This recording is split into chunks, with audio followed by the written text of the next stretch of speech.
Ayan guys, naglalakad tayo. Ayan, pauwi na ako. Actually, pauwi na ako. Bumili ako ng tinapay. Then, kinuha ko sa 7-Eleven yung package. Yung binili ko online. Bumili na rin ako ng tinapay. Ayan, while naglalakad ako, parang I feel lonely. Ayan, kasi iwan ko na tong lugar na to. Namimiss ko siya. Actually, for almost 3 years.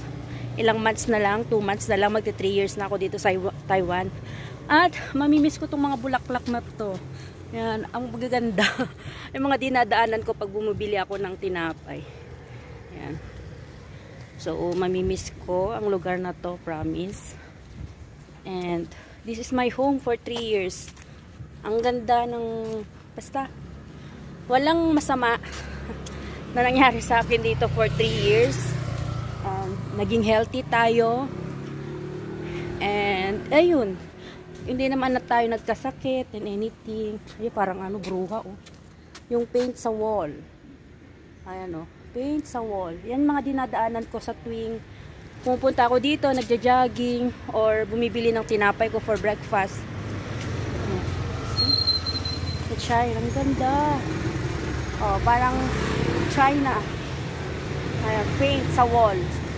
Ito yung ano, ito yung school. Ito yung school kung saan nagtuturo si grandma nung kabataan niya. School ito, school. Elementary school. Dito nagturo yung aking lola. Ayan. Oh, buffalo. Yan mga ganyan sa mga wall. Oh, gaganda ng mga painting nila. So, mamimiss ko tong lugar na to. For 3 years, ito yung naging tahanan ko. And, napakabait nila. Sobra napakabait nilang boss. Pero yun nga lang, kailangan kong mag-let it go. Kailangan kong umalis. Kasi may mas magandang naghihintay sa atin. So kailangan natin silang iwan, mamimiss ko sila. And I'm so happy, masaya ako na magpapaalam sa kanila. And ayun, naging tinuring nila akong pamilya, guys. Sobra yung pagturing nila sa akin, parang anak, apo, kapatid. Ganon yung turing nila sa akin, kaibigan. Ayan, kung may problema ako, tinatanong nila kung may problema ako. Ayan, kung financially yung problema ko, ayan, nakanda silang tumulong sa akin, ganyan.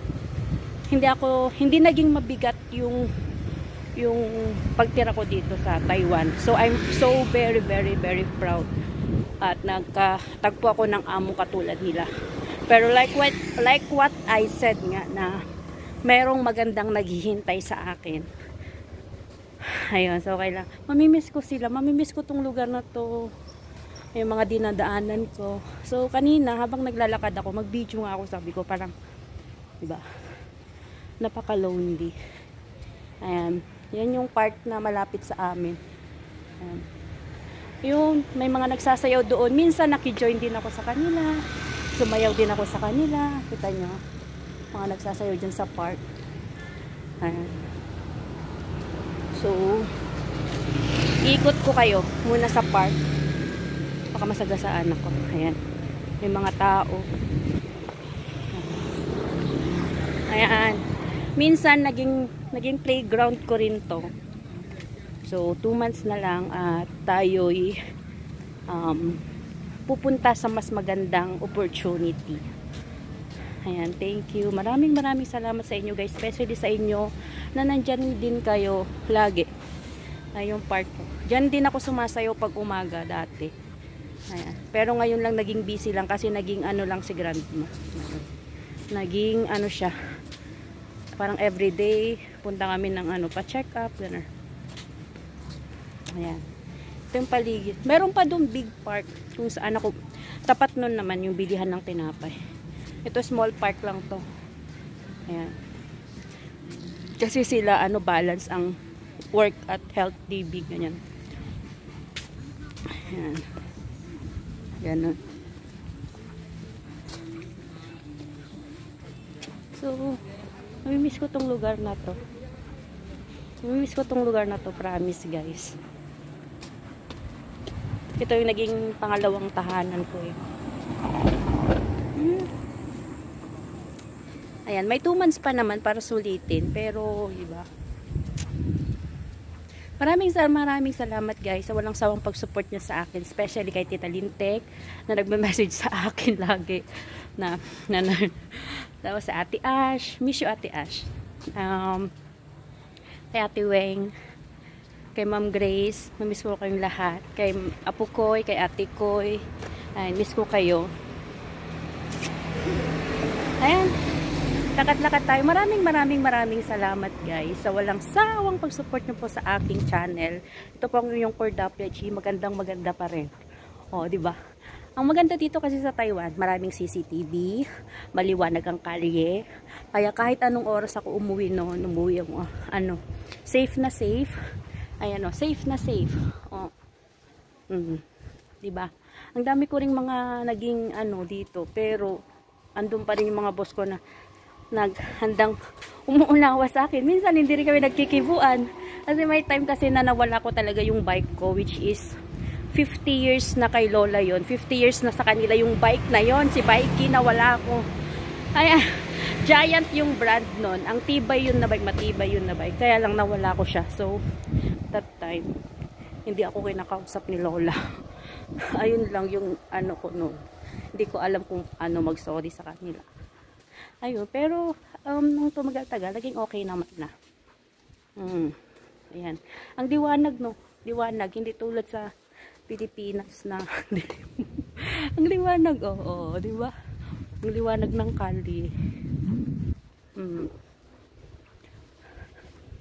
Ayan, maraming salamat guys. Malapit na ako sa bahay. Thank you so much. Maraming salamat sa lahat ng Team Lintek, Kuya Ruel, Kuya Sablay, at sa mga baguhan na nandyan, kay Lola Linas, kay Kuya Di Carlo, and especially sa akin Tita Lintek. I love you so much. Kay Ma'am Grace, kay Ate Sash, kay Apo Koy,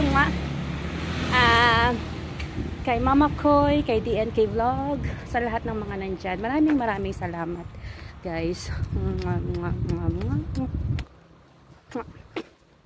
Bye-bye. Kay Sablay. Bye-bye. Kay Ate Sky.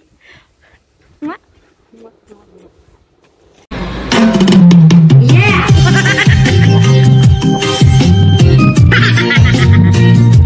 Putang ina.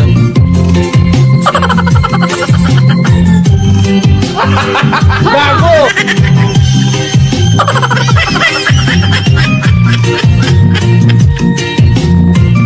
Putang ina guys.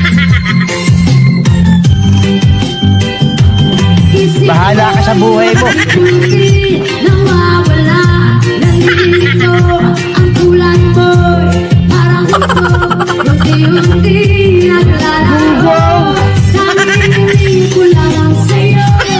Nakaraan ay tanggapin. At ang ngayon ay harapin. Ang bukas mo